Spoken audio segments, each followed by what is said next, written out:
Lili Pintauli mengundurkan diri sebelum persidangan Dewan Pengawas. Tentu saat itu kami ingatkan, apakah ini inisiatif dari Lili Pintauli atau tawaran dari Dewan Pengawas? Orang seperti Lili itu adalah orang yang tidak pantas berada di KPK kalau nanti terbukti persidangan kode etik.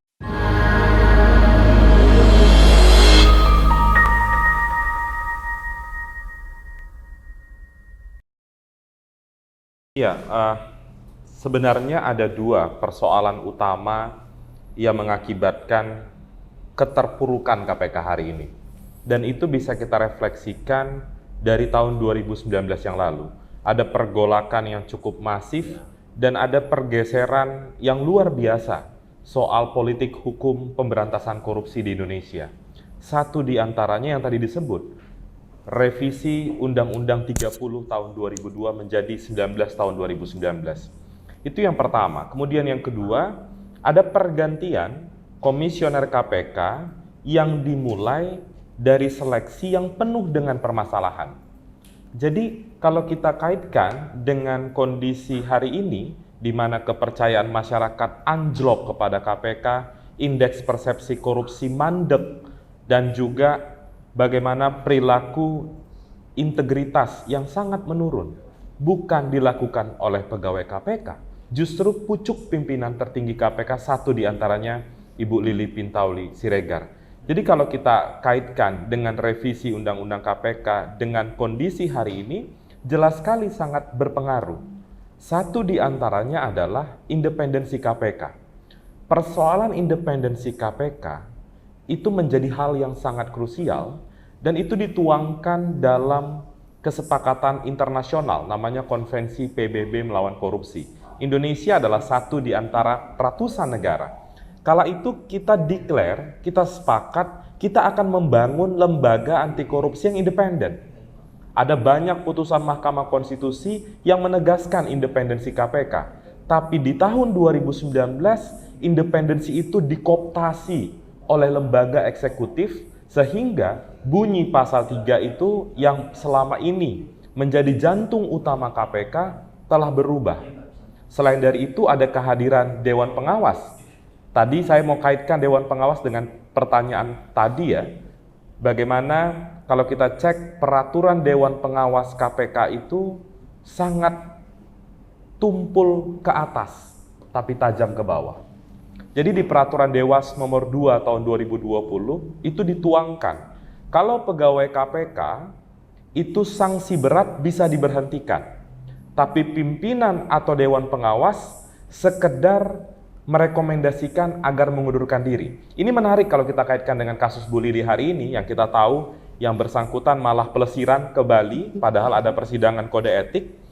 Jadi kalau nanti Ibu Lili disanksi berat misalnya, terbukti gratifikasi dan suapnya, kemudian Dewas merekomendasikan Ibu Lili harus mundur dari pimpinan KPK. Pertanyaan lebih lanjutnya adalah, kalau Ibu Lili nggak mau gimana?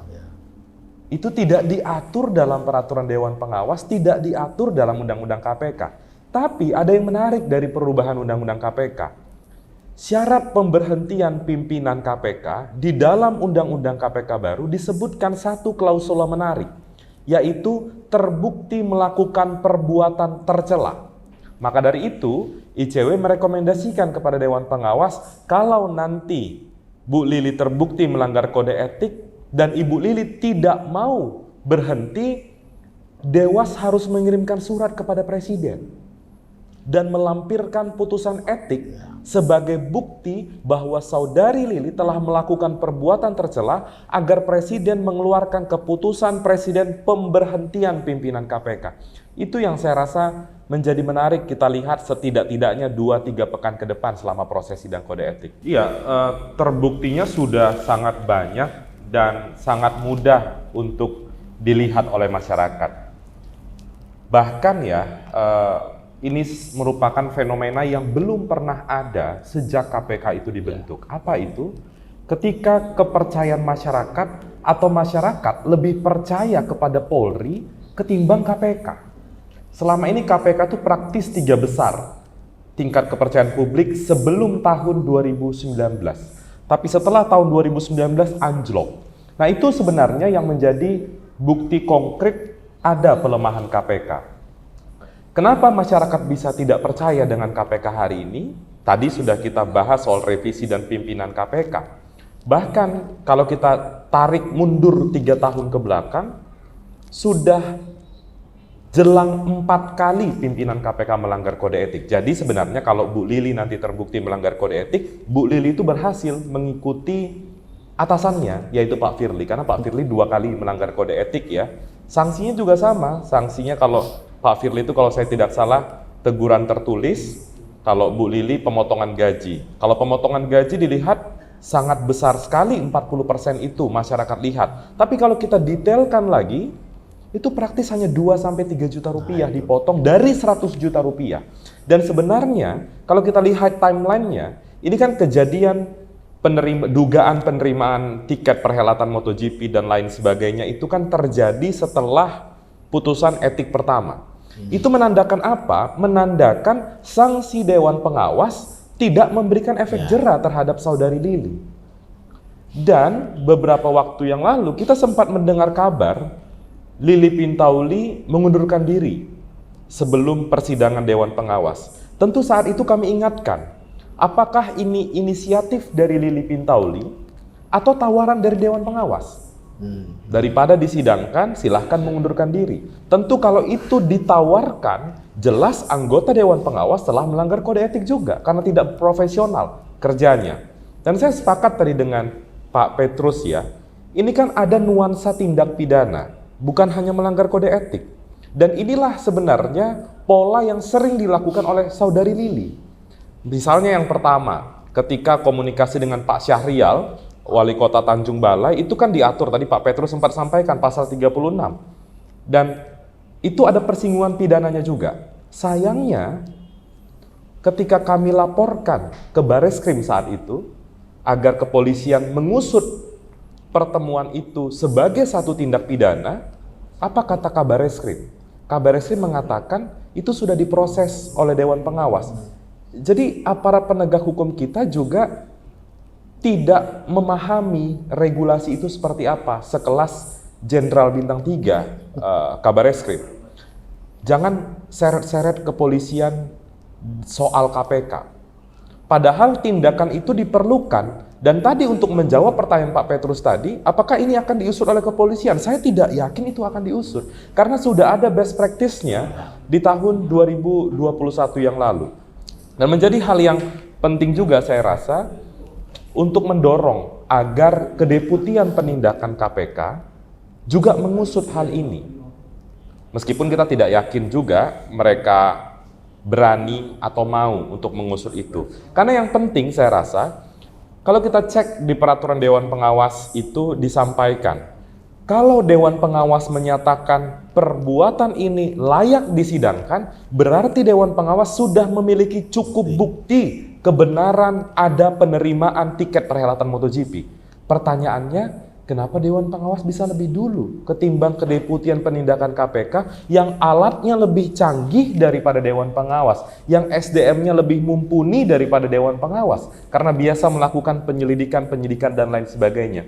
Jadi itu yang saya rasa harus kita kawal ke depan, sembari juga kita memitigasi di tahun 2023 nanti, itu ada pergantian pimpinan KPK. Dan tentu kami tidak berharap 5 komisioner ini maju lagi jadi pimpinan KPK. Karena kondisinya pasti akan sama seperti saat ini. Oke, 4 lah, Pak Alex sudah tidak bisa lagi. Saya nggak tahu Pak Gufron itu sudah cukup umur atau belum. Nanti, karena kan sudah dinaikkan jadi umur 50 tahun. Berbahaya bagi saya pribadi kalau orang-orang seperti Firly Bahuri dan Lili Pintauli itu terpilih lagi. Karena saya tidak membayangkan kesulitan teman-teman yang masih bekerja di KPK melakukan kerja-kerja pencegahan, berkunjung ke daerah, teriak-teriak soal integritas, masyarakat akan bertanya, Anda teriak berintegritas, pimpinan Anda sendiri tidak berintegritas, pimpinan Anda main perkara dan lain sebagainya. Jadi fenomena itu yang sangat terlihat dan terasa oleh masyarakat, setidaknya selama Pak Firly memimpin KPK. Iya, mungkin sebelum masuk ke sana ya, dari tadi kan diskusi kita atau mengerucut pada tindak pidana gratifikasi. rasanya menarik juga untuk kita bahas misalnya, apakah ini sebagai bentuk gratifikasi atau tindak pidana suap? Ya. Karena kalau gratifikasi itu tidak ada meeting of mind-nya, tidak ada connecting pikiran untuk mencapai satu mufakat begitu. Tapi kalau tindak pidana suap, maka dari itu kita harus lihat apakah badan usaha milik negara tersebut memiliki perkara di KPK. Ya. Kalau ada perkaranya, apakah ada hubungannya? Apakah ada treatment yang berbeda ketika pimpinan KPK diduga telah menerima tiket dan lain sebagainya yang angkanya juga puluhan atau mungkin ratusan juta? Maka dari itu, ini menjadi momentum bagi Dewan Pengawas untuk memelototi perkara yang melibatkan BUMN tersebut. Apakah ini diusut secara clear?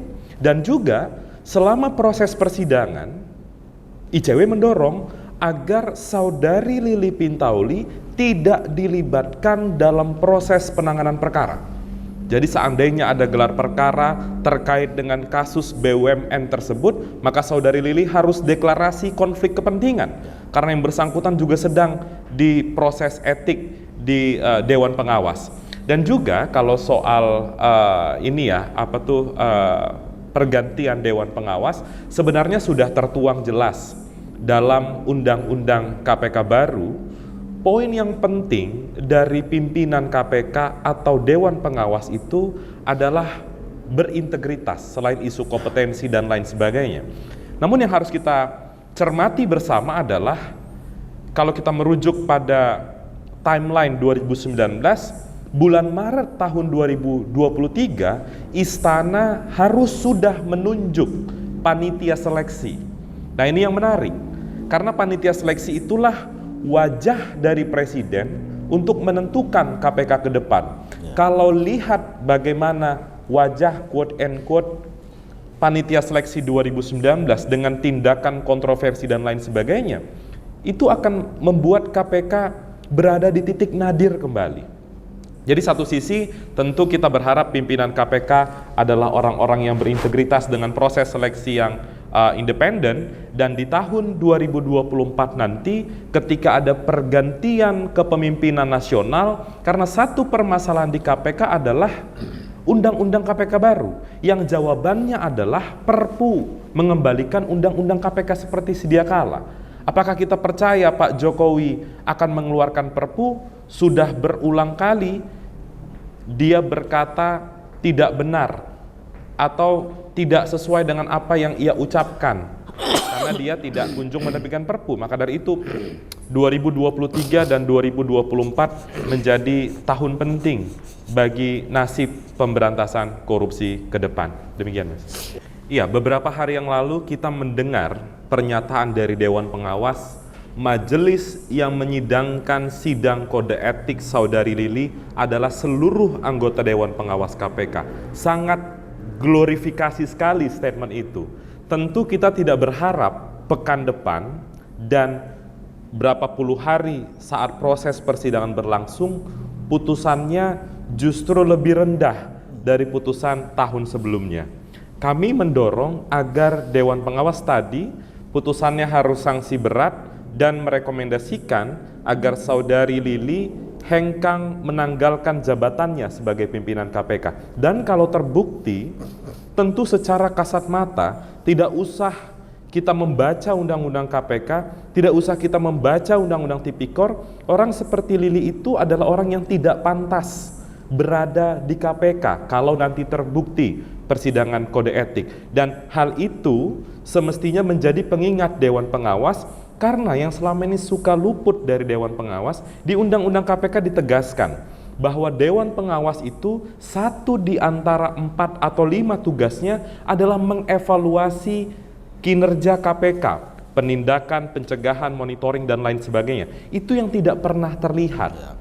Maka dari itu, sisa 1 tahun 6 bulan mendatang, ini menjadi kesempatan bagi Dewan Pengawas untuk lebih ketat melihat kinerja dari KPK, karena masih sangat banyak permasalahannya. Kemarin soal isu penyingkiran paksa melalui tes wawasan kebangsaan, ada kegagalan mencari buronan Harun Masiku misalnya sudah mendekati 1000 hari sebentar lagi, dan juga ada beberapa perkara tadi Pak Petrus sempat singgung soal kasus bansos yang masih ada sebenarnya politisi-politisi yang sebenarnya bisa diusut oleh KPK, ada kasus suap ekspor benih lobster, dan itu menjadi catatan sejarah bagi masyarakat bahwa KPK pada era Firly Bahuri dan KPK saat Pak Jokowi memimpin dan mengubah undang-undang KPK adalah KPK yang paling buruk sepanjang sejarah KPK dari tahun 2003 dibentuk sampai hari ini. Demikian Mas.